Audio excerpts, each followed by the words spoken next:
My glorious, magnificent fur. My pride and joy, my signature look, it's gone. Vanished, obliterated. I just wanted to look a little sleeker for picture day. You know, get that effortlessly cool vibe that all the popular cats have.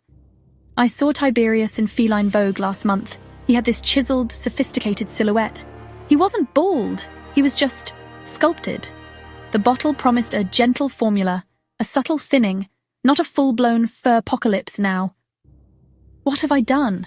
I look like a sad, wrinkly peach, a hairless hamster, a plucked chicken with existential dread. This is a catastrophe of epic proportions. My social life is over before it even began. I'm going to be a laughingstock, a hairless wonder, the punchline to a joke I didn't even know I was telling. Who's going to take me to the prom now? I'm a monster, a creature from the Black Lagoon. If the lagoon was filled with depilatory cream. My entire legacy, my carefully curated persona, it was all built on that luxurious ginger coat. It was my shield, my conversation starter, my everything. Now what am I? Just skin. So much skin.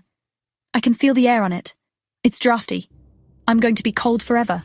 Maybe I can fix this. A wig? No, they'll see the seams. A hat? Too obvious. Maybe I can just draw the fur back on with a marker? Yes! A permanent marker. That's a brilliant, foolproof plan. Wait, no, what if it rains? I'll have orange streaks running down my face. I'll look like a melting creamsicle. Oh, the humanity, the infernity.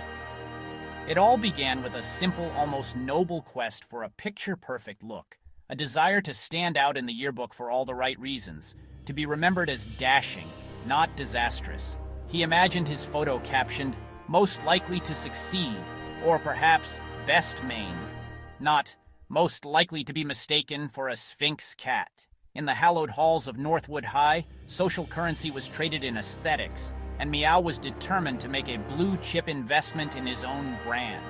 He wasn't just a student, he was a work in progress, an aspiring icon. But in a single, gloopy, chemically scented, and utterly catastrophic moment, Meow's life took a sharp, disastrous turn. He aimed for leading man, but landed squarely in lab experiment gone wrong. The dream of a perfect photo was dissolving faster than his fur, leaving behind a residue of pure, unadulterated panic. The cream, which had promised silky smooth results, had delivered on its promise with the subtlety of a wrecking ball. It didn't just remove the hair, it seemed to have erased the very concept of it from his being. He had gambled on a shortcut to coolness, and the house, in this case a small plastic bottle of questionable origin, had won. Big time. The bathroom mirror, once a trusted ally in his daily grooming ritual, had become a cruel, unforgiving portal, reflecting back a version of himself he didn't recognize. A stranger with his own terrified eyes. He wasn't just having a bad hair day, he was having a no-hair day. A total, complete, and irreversible follicle failure. And in the ruthless, unforgiving halls of high school, a secret this smooth never stays hidden for long. The digital jungle drums were already beating. Before he could even formulate a plan beyond permanent marker, the first photo would be snapped. The first meme would be generated. The whispers would spread faster than the cream itself, echoing through the lockers and bouncing off the gymnasium walls. They would become a digital wildfire, a viral blaze consuming his reputation with every share, every like, every cruel, laughing emoji, every giggle in the hallway, every pointed finger from across the cafeteria would be a fresh reminder of his follicular faux pas. He would become a legend, a cautionary tale whispered in freshman orientation for years to come. "Don't be like Meow," they'd say, the cat who tried to outsmart his own fur. His name would become synonymous not with greatness, but with a grooming gaffe of historical significance. He could already hear the nicknames Captain Chrome Dome, the Bald and the Beautiful, Professor Exfoliated. The cruelty of teenagers knew no bounds, and he had just handed them a year's worth of material on a smooth, hairless platter. His future was no longer a path to glory, but a gauntlet of mockery he would have to run every single day. But here's the thing about hitting rock bottom, or in this case, scalp bottom. There's nowhere to go but up. This wasn't just a grooming error. It was the mistake that would change everything. It was the catalyst, the big bang of a new universe of possibilities he couldn't yet see. It was the event that would unwillingly launch him from an average furry student into an overnight legend. For all the wrong, bald, and baffling reasons, his quest for coolness had backfired spectacularly, setting in motion a chain of events that no one, least of all Meow, could have ever predicted. This single mortifying moment of vanity was about to become the cornerstone of an entirely new identity. It was the end of Meow, the handsome but forgettable cat next door. And it was the bizarre, shocking, and unexpectedly brilliant beginning of a journey that would involve high fashion, family secrets, and a desperate attempt to reclaim his dignity, one stitch at a time. The fur was gone, but the story was just getting started. Is that a naked cat? Son, if you're bald, then so am I. What is he doing? Sewing? Is he making...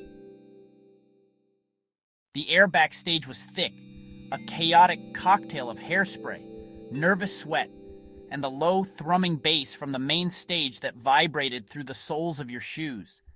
It was a jungle of frantic energy, a whirlwind of last-minute adjustments, panicked whispers, and the rustle of fabric. Models looking like elegant, anxious flamingos practiced their walks in cramped corridors. Makeup artists darted through the crowd like hummingbirds, dabbing, brushing, and spraying with fierce concentration. In the center of this stylish storm, a small, quiet space seemed to form around Meow. This wasn't just pre-show jitters. This was the precipice of a whole new existence. Every doubt, every fear, every memory of being overlooked was doing a frantic tango in Meow's stomach. Could they do this? Was this all a mistake?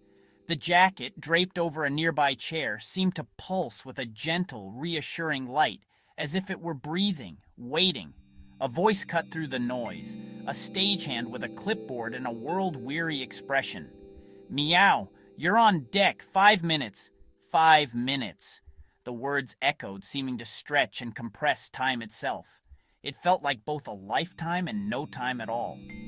Meow took a deep breath, the scent of ozone and ambition filling their lungs. This was it, the final moments of the person they used to be. With a newfound resolve, they stood up, the decision made.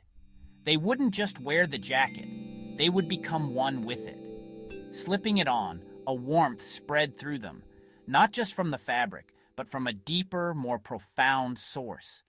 It felt like courage. It felt like home. The bioluminescent fibers flared to life, responding to their touch, their heartbeat. The transformation was beginning, not with a flash, but with a quiet internal click. A switch had been flipped, and then it happened. The moment the universe had seemingly conspired to create. The stage lights hit, the music swelled, and the air crackled with an electric anticipation that you could almost taste. The transformation wasn't just complete. It was a full-blown, dazzling revolution. Stepping out from the deep shadows of the wings, Meow emerged. This was no longer the shy, uncertain student from the back of the class, the one who blended into the background. Before the stunned audience stood a vision of pure, unadulterated style. A celestial being descended to the runway. This wasn't just an entrance, it was an arrival. A declaration. A new icon was being minted right before their very eyes, and the world, whether it knew it or not, would never be the same. The jacket, a masterpiece of bioluminescent fur crafted with a father's love and a little bit of chaotic genius, pulsed with a soft, ethereal light. It wasn't just draped, it was practically alive, a second skin of liquid starlight flowing around Meow's form like a celestial river. Each fiber seemed to hum with its own unique energy, a silent symphony of texture and technology that was utterly mesmerizing. It was as if a distant nebula had been captured, sheared, and tailored by cosmic couturiers into the most fabulous coat in existence. It didn't just catch the light, it drank it in, holding it for a moment before refracting it into 1,000 tiny dancing rainbows with every single confident, runway-worthy step. The walk was a testament to the change within. Gone was the hesitation, replaced by a fluid, powerful stride that owned the very ground beneath their feet. This wasn't just clothing. It was a statement etched in neon and fluff, a story told in light and motion. It was a wearable aurora borealis, a personal galaxy brought down to Earth.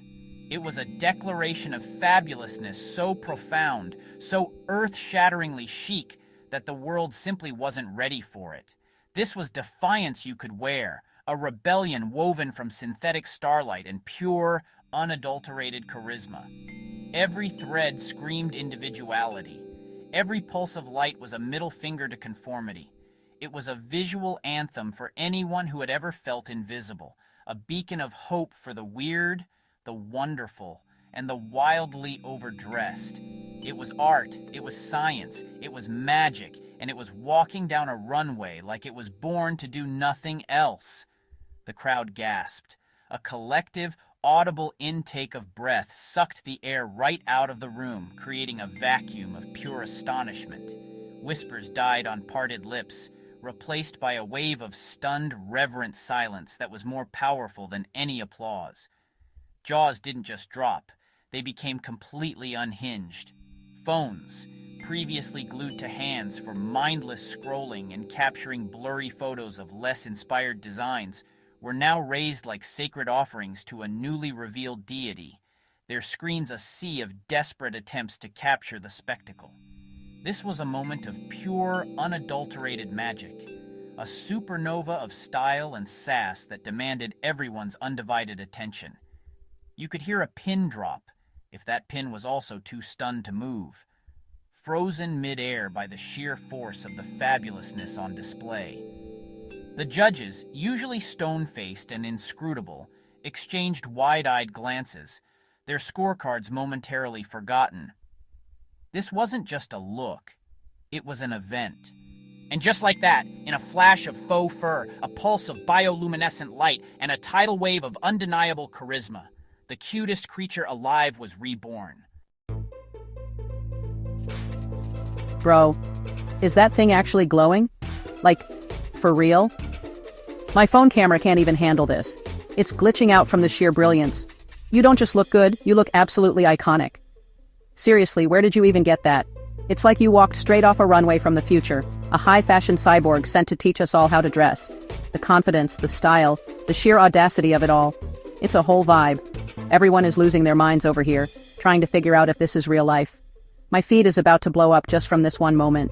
This isn't just an outfit, it's a statement. It's art. The whole social hierarchy of this school just got rewritten in a flash of neon light. I mean, think about it. Yesterday, the coolest thing you could wear was a limited edition pair of sneakers. Today, it's a freaking personal aurora borealis. He didn't just raise the bar, he launched it into another dimension. My phone is literally overheating trying to process this. The lens flare is creating its own solar system. I'm trying to get a good shot, but it's like trying to photograph a supernova with a disposable camera. Every picture is just a white-hot blur of pure awesome. People are going to think this is CGI. They're going to say it's fake, a filter, some kind of deepfake video magic. But we're here. We're seeing it with our own eyes. This is 100% real, and it's happening in our dingy school hallway. He's not just wearing clothes, he's wearing technology, he's wearing the future, and we're all just NPCs in his world now. I gotta get this uploaded before anyone else. This is my ticket to viral fame, just by being in the same hallway. No way. That jacket has to cost more than my house. I saw something like that online once, a one-of-a-kind designer piece from Paris Fashion Week. It was made from like bioluminescent algae or something insane. The waiting list was years long, and the price tag had like 7 zeros. How did he get it? Is he secretly a millionaire? A celebrity's kid? Maybe he's an undercover influencer doing a social experiment on us. There's no other explanation. This is going to break the internet. Forget going viral. This is going supernova. Every fashion blogger on the planet is going to be talking about this by tomorrow morning. He's not just a student anymore, he's a phenomenon. I'm running through all the possibilities in my head. Did he win the lottery? Is he the heir to some obscure tech fortune? Maybe his parents are secretly super geniuses who invented light-up fur in their garage. That has to be it, right? Because the alternative is that he's some kind of interdimensional being who just materialized here to show us what true style looks like. Look at the details. The way the light pulses, it's almost like it's breathing. It's reacting to the noise, to the energy in the hall. This isn't just a pre-programmed light show, this is interactive art. The craftsmanship is insane. I bet if you look closely, you can see the designer's signature woven in with fiber optics. The fashion world is going to implode.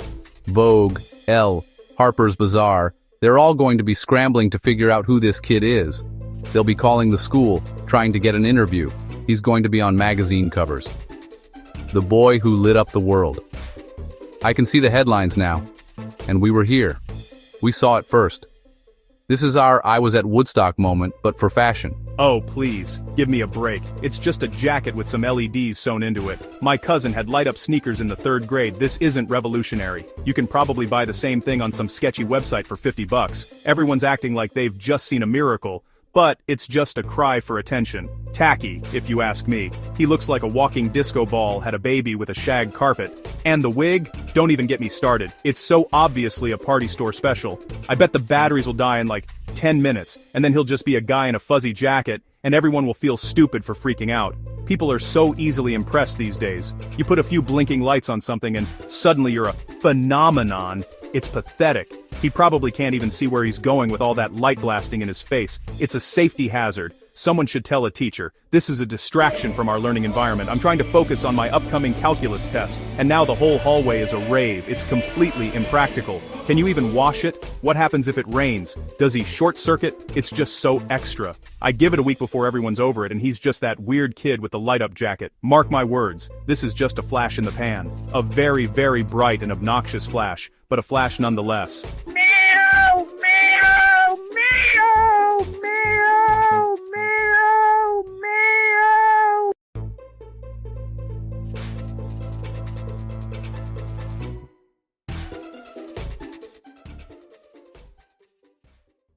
But wait, Meow's dad is hiding a bigger secret.